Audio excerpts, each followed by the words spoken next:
مصر بتفوز على زيمبابوي بنتيجة 2-1 في مباراة. يعني انت بتلعب فيها مع اضعف فريق عندك في المجموعة، في مباراة فيها حاجات كتير جدا غلط، حاجات كتير بالمعنى الحرفي انها غلط.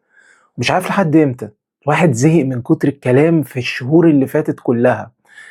يعني انا مش فاهم، انت كاختيارات قلنا مش هنتكلم عليها وخلاص وبتاع قبل البطولة، لان احنا كاختيارات في ظلم كتير، بس قشطة وخلاص دخلنا وقلنا رغم ان احنا مش واثقين بس هندعم، وابتدينا ان احنا ندعم. بس فكرة انت جيت في مباراة النهاردة انت بتلعب فرقة زيمبابوي، فالتشكيلة كبداية، يعني زيمبابوي اصلا احنا عارفين ان هي هتقف وهتدافع وهتلعب على المرتدة. فانا بلعب ب 2-6 منهم واحد اللي هو حمدي فتحي، وبالمناسبة انا اهلاوي بس حمدي فتحي مبطل كورة. حمدي فتحي بعظمة لسانه طلع قال ان هو عايز يمشي من الاهلي عشان هو زهق وتعب من الضغوط وان هو عايز يستريح. فهو لاعب اساسا خلاص، ولما الاهلي جابه في كاس العالم للانديه ظهر بمظهر سيء جدا وما قدمش اي اضافه. فانت بتضمه في كل معسكر وبتضمه في كل ماتش بتلعب بيه اساسي. فالنهارده انت بتلعب بحمدي فتحي وجنبه مروان عطيه وقدامه امام عاشور. فين الجمل اللي اتقدمت في المباراه؟ على فكره احنا بدانا اول 8 9 دقايق احنا كنا كويسين جدا، كنا ممكن احنا نجيب 3 اهداف في اول 8 دقايق. بس كل حاجه حصلت كانت حاصله بسبب ان الروح بتاعت اللعيبه، وبسبب ان فرقه زيمبابوي لسه مش عارفه تقف على رجليها، مش فاهمه حاجه. وانت بسبب حبه اللي هو الفينش بتاعك كان غلط، كنت ممكن تسجل 3-0 في اول 8 9 دقائق.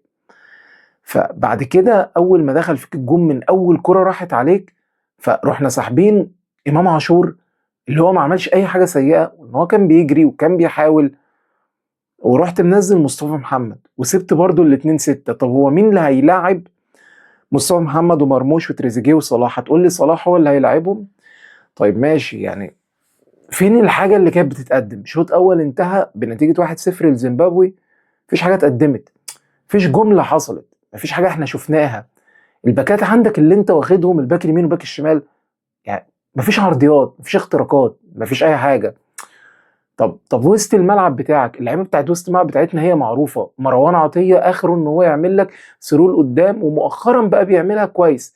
حمدي فتحي ده مفيش، يعني مفيش حاجه ان هو بيقدر يضيفها لك. طيب فين بقى الحاجه اللي ككابتن حسام اللي هو مدرب منتخب مصر قدمناها عملناها واحنا بنلعب زيمبابوي؟ عدي الشوط الثاني نازل مفيش اي حاجه، والحميه ما بقتش موجوده، الحميه اللي كنا بنلعب عليها. وكنت هتلبس جون تاني من الشناوي في الشوط الاولاني والكرة بتقع من ايده، من غلطات الشناوي المتكررة اللي احنا كجمهور الاهلي تعبنا من الموضوع ده. فانت بقى بتلعب دلوقتي باسم مصر، فتمام ماشي. بعد كده بتيجي بتكمل والشناوي برضه بيتشاط عليه كرة تانية قبل ما احنا نجيب هدف التعادل بتاع مرموش. الكرة ديت لو كانت قريبة شوية من الجون، كانت هي وقعت من ايد الشناوي كانت ممكن تدخل جون. طيب بعد كده مرموش بمجهود فردي بيروح بيسجل هدف يجيب لك التعادل، تفضل بقيه الماتش كله عادي، حتى تبديلاتك عاديه. فنزلت ابراهيم عادل اللي بالنسبه لي هو عامل نفسه النهارده ابراهيم عادل كميسي، هو بيتعامل كميسي في ارضيه الملعب. كل الكره بتيجي لابراهيم عادل عايز يلف ويروح شايطها، ووضع جسمه اصلا غلط. يعني انت اصلا كابراهيم عادل الوضعيه بتاعت جسمك غلط. اللهم صل على النبي، تكمل الماتش وفي الاخر خالص خلاص الماتش بيخلص وبتوع زيمبابوي بيلموا الدنيا وبتاع، صلاح كرة جات له هوب هوب دخل الجول، الماتش خلص 2-1.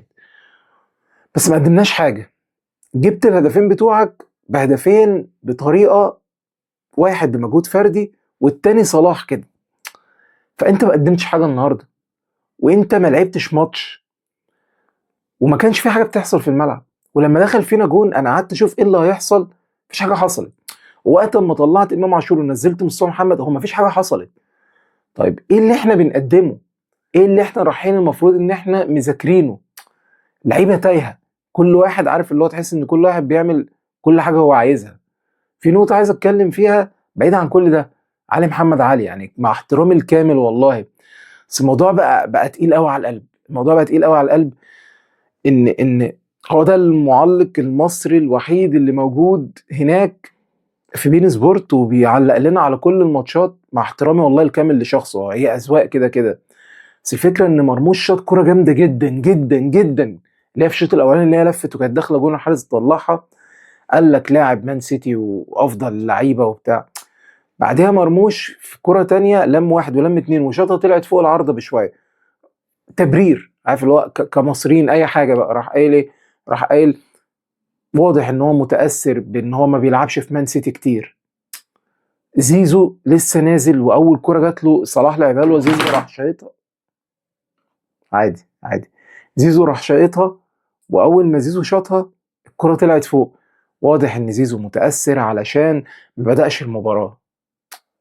فاهم اللي هو احنا كل حاجة بقى بنبرر لها، كل حاجة بقى بنعملها، كل حاجة بقى عايزين نحط لها العذر بتاعها، رغم ان مفيش حاجة اسمها كده اساسا.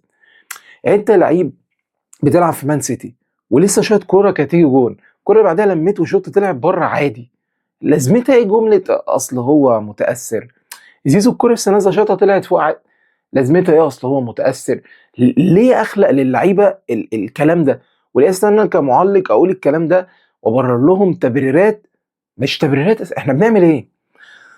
انا قلقان من ماتش جنوب افريقيا، معرفش اللي جاي فيه ايه. وانا بتفرج على الماتش انا مش متعشم في حاجه، ولما جبنا التعادل بالنسبه لي برضه الموضوع كان عادي، ان التعادل جه بمجهود فردي. ولما جبنا الهدف اللي هو التاني بتاع صلاح اللي هو بجد والله يعني اخيرا، بس اللي هو في نفس الوقت انت قلقان. انت بتلعب مع زيمبابوي بيلعبوك على المرتده وتعبوك، خط دفاعك مهين، خط دفاعك مهين بالمعنى الحرفي. هو اهانه في حقك خط الدفاع ده. ربنا يستر ربنا يستر ربنا يستر من ماتش جنوب افريقيا، عشان انا حاسس احساس سيء جدا ناحيه الماتش ده. ربنا يستر. حته امام عاشور اخر حاجه هختم بيها الموضوع. امام عاشور اللي انا فاهمه ان هو مش مصاب، ف معرفش سحبته ليه. ولو انت بتسحبه فانت كده بتأذي اللاعب نفسيا جدا جدا. على الاقل كنت تستنى بين الشوطين او ما كنتش تبدأ بيه. واصلا ايه الفكره ان انت سحبته وهو يعني ونزلته مصطفى محمد؟ كل الناس لما شافوا مصطفى بيتجهز، انا والدي كنا بنتفرج فهو قال لي هيطلع مروان، وانا قلت له قال لي هيطلع حمدي، وانا قلت له يا حمدي يا اما ممكن يطلع يا تريزيجيه يا مرموش، يا يطلع تريزيجيه هيجيب مرموش الناحيه دي وينزل مصطفى محمد مهاجم. ما جاتش خالص في بالنا فكره ان اللي هيطلع من المباراه يكون امام عاشور. ست طلعت امام عاشور، طلعته ليه انا في الحقيقه ما اعرفش. الماتش خلص كسبنا 2-1، معانا 3 نقط متساويين مع جنوب افريقيا. ماتش جنوب افريقيا هيبقى صعب جدا، المفروض ان انت تبقى عايز تكسبه عشان تتصدر المجموعه، عشان في ماتش انجولا لما تجيلك في الاخر تتعادل تكسبها تبقى 100 100 وصعدت اول وتبعد عن المناوشات والحاجات التانيه. هنشوف ايه اللي هيحصل. اتمنى نكسب جنوب افريقيا، واتمنى ان احنا يعني لما اللعيبه تقعد مع بعض اكتر اتمنى نعرف نقدم حاجه في اللي جاي. بس كده.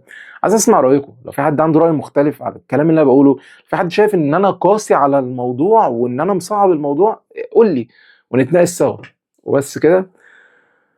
كلامنا بعد الماتش انتهى.